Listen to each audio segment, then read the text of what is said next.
Demand. Demand for sex requires a supply. Supply. I was a supply. But I wasn't selling. I was being bought. Purchased to fulfill male demand for sex. Canada's prostitution legislation, the Protection of Communities and Exploited Persons Act, or PCEPA, recognizes that the demand for paid sex perpetuates prostitution. This is why PCEPA criminalizes buyers of sex. In my role as a Crown Prosecutor in Winnipeg, I work closely with police on enforcing PCEPA in cases of prostitution. The Crown's office takes the view that addressing demand through education and corrective consequences will change the demand for prostitution. Most women and girls we come into contact with are in prostitution because of constrained choices. Factors such as poverty, lack of education, and drug addiction are also at play when it comes to women entering into and remaining in prostitution. When I was in it, I believed it was my choice. I saw it as a choice back then. I believed it was my fault. Canada's end demand laws changed that. Because of PCEPA, I exited the industry in 2016. After I got out, I saw my time in prostitution very differently. I realized it hadn't been about choice, but rather survival and the complete lack of choice. It wasn't a choice, it was survival all the way. I was poor. I thought I would use the money to finance my dreams. I couldn't foresee the cost to my health and confidence. In my experience as a Crown Prosecutor, I've seen that there is value in both educating people who have been arrested for buying or attempting to purchase sex, as well as prosecuting offenders when appropriate.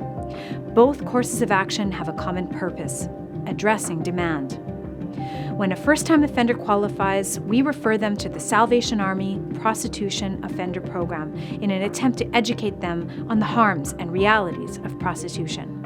Our participants come from all different walks of life, age, and ethnic background. They range in age from 17 to 80. They're all men. We educate them about the reasons why individuals, mostly women, enter prostitution. We also challenge their attitudes about buying sex. Some believe that women in prostitution are there because of choice, and buying sex doesn't harm anyone, or that it's the same as ordering a pizza or buying a cup of coffee. Here's some of the feedback we've received from participants at the end of our program. It completely changed my direction. This can be a turning point in my life. Hearing from the women that used to be in prostitution was eye-opening. I had never thought about what they had gone through. I see their dignity now. After our program, many men come to realize that they're part of an exploitive industry, one that is inherently harmful and unsafe for everyone involved. Safety is a term that shapes discussions around prostitution laws. The argument for the full decriminalization of prostitution is that it's somehow safer for those selling sex. But please listen when I say this.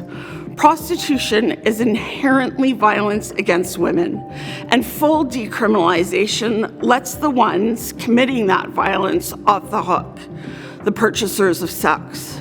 Back then, I believed in full decriminalization of the industry. After I exited, the rhetoric around prostitution being called sex work and a choice were very difficult for me. It just made me blame myself for everything I'd experienced. Just a few years ago, I championed sex workers' rights. Now, I see prostitution as sexual exploitation. We are not born to be purchased by men. When demand is legitimized, the sex industry demands that a class of women need to be perpetually available for purchase. So who makes up this supply? Predominantly the poor, racialized, and vulnerable. Already in Canada, Indigenous women and girls are vastly overrepresented in the sex industry. The introduction of PCEPA has required Crown prosecutors to have an increased awareness and understanding of those who are being exploited in cases of prostitution. There has also been a focus on understanding the link between the sex industry and missing and murdered Indigenous women in Canada. The federal government of Canada will soon be reviewing PCEPA. Now is the time to ask ourselves, what kind of country do we want Canada to be? Do we want to fully decriminalize prostitution and become a target for sex tourism? A country that teaches our young boys that women are for sale? A place where gender inequality flourishes? Or do we want a Canada that will not tolerate inequality? A Canada that supports survivors of sexual exploitation. A Canada that will stand up for women's dignity and safety.